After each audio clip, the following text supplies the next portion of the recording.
मी एक काळ्या मातीमध्ये बसलोय म्हणजे माझ्या अंगामध्ये फटका ड्रेस पाहिजे, पायामध्ये फटकी चप्पल पाहिजे, माझ्याकडे कोणता आयफोन नसला पाहिजे, बटनाचा फोन पाहिजे, तोच शेतकरी का? अरे सुधरा रे. हे शेतकऱ्यांच्या अंगावरती इस्त्रीचे कपडे असले तर तो शेतकरी होत नाही का? तुमच्या मनामध्ये अजून पण त्या शेतकऱ्यांबद्दलची प्रतिमा का चांगली होत नाहीये? शेतकरी बदलतोय, शेतीला तो कॉर्पोरेट कंपन्यांसारखं चालवायला लागलाय, मग त्याच्यामध्ये त्याची परिस्थिती बदलणार ना.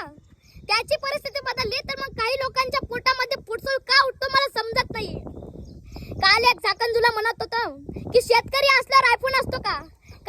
आयफोन तुझ्या बापाची मक्तेदारी, तुम्हीच घेणार पैशावाले, आम्ही काय करायचं?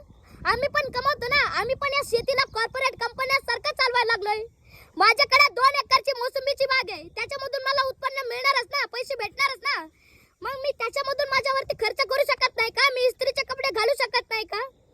अहो तुम्हाला काय करणार हो शेतीतला सुख? एक दिवस या शेतीमध्ये या आणि राबा. राबल्यानंतर तुम्हाला कळेल की ही शेती किती सुख देऊ शकते. मी या काळ्या मातीमध्ये बसलोय म्हणजे मी इस्त्रीचे कपडे घालणार नाही असं बिलकुल होणार नाही. मी इस्त्रीचे कपडे घालणार पण आणि रुबाबात या जगाला दाखवून देणार की शेतकरी काय करू शकतो. फक्त आमची वेळ यायची बाकी होती, आता ती वेळ आली आहे.